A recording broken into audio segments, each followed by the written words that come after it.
मित्रांनो, आपण आता चाललो आहे ओझर साईडला. इथं महादेवाचा खूप मोठा असा शिवलिंग आहे नाही का. त्या रस्त्यानं आपण चाललो आहे आणि भरपूर लोक आता मित्रांनो तिथं श्रावण महिन्यामध्ये तर तिकडं कावड वगैरे यात्रा पण असते नाही का.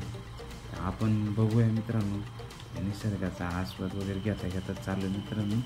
आणि या साईडला बघा किती हिरवागार रस्ता वगैरे, तुम्ही चाऱ्यानं मस्त पाणी, मस्त हिरवागार, मस्त इकडं पाऊस येऊ राहिला मित्रांनो या साईडनं. तरी आपल्याला हे बघायची इच्छुकता आहे मंदिराची. 111 फूट मंदिर आहे, त्याचा नजारा पण तुम्हाला दाखवणं. बघा आंबे वगैरे पण या साईडला मित्रांनो, भरपूर असं हिरवळ आहे.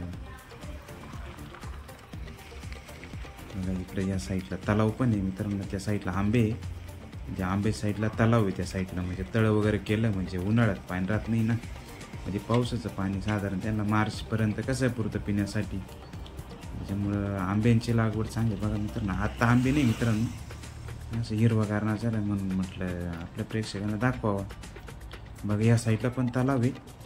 आता तिकडं चिखलात काही गाडी जाणार नाही मित्रांनो, भरपूर लांब आहे, साधारण 2-1 किलोमीटर आहे. आणि मित्रांनो आपण शेवटी पोचलो आहे मंदिरामध्ये. बघा मित्रांनो किती मंदिरांचे काम चालू आहे. 108 मंदिर आहे मित्रांनो छोटाले, आणि सगळे लाल दगडामध्ये मित्रांनो. या साईडला बघा कसं आहे, मस्त येणं जाणे, चाफ्याचं झाड वगैरे मित्रांनो या साईडला. आणि असं सुंदर असं नक्षीकाम मित्रांनो. बघा आंब्याचे वगैरे झाडं पण आहेत आश्रममध्ये. बाणेश्वर आश्रम आहे मोठा, खूप मोठा, 108 फुटापेक्षा जास्त आहे मित्रांनो.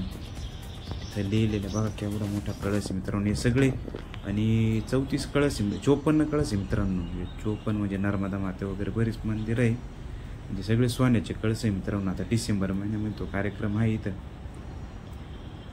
या पद्धतीनं असं मंदिर दाखवायचं तुम्हाला. मंदिर आवडलं असेल तर चॅनलला सबस्क्राईब करा मित्रांनो, लाईक पण करा. मंदिर ना मित्रांनो अजून आतमध्ये काम चालू आहे, मग त्यावेळेस नंतर ज्यावेळेस येऊ ना त्यावेळेस तुम्हाला आतमधलं पण काम वगैरे दाखवणार. कारण सगळे भारतातले जेवढे देवी देवता वगैरे आहे ना, तुकाराम वगैरे सगळे टोटल देवतांचं स्थान उत्पन्न केलं मित्रांनो. फरची वगैरे बघा मित्रांनो, हे कसं काचाचं वगैरे लावलं मित्रांनो, बघा त्या लाल दगडामध्ये.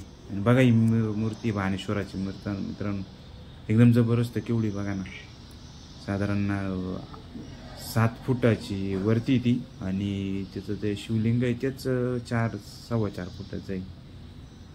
आणि त्रिशूल वगैरे एक साईडला फुलांची, म्हणजे सुंदर असं गणपतीचं चिन्ह वगैरे काढलं त्यांनी. इकडे डमरू वगैरे, त्रिशूल वगैरे मित्रांनो बघा. आम्ही इथं 8 वाजता आलो होतो. बघा कळस वगैरे एकदम जबरदस्त आहे मित्रांनो. त्याची पूजा दररोज व्यवस्थित अशी टाकाटक एकदम व्यवस्थित पूजा वगैरे करून ठेवली राहते मित्रांनो. त्रिशूल वगैरे एकदम सुंदर असं आखीव रेखीव काम मित्रांनो.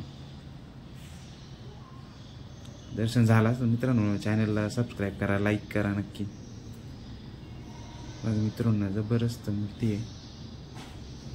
आणि इकडच्या साईडला शिव पार्वती, कार्तिक स्वामी, रिद्धी सिद्धी, जबरदस्त एकदम आखीव रेखीव काम मित्रांनो.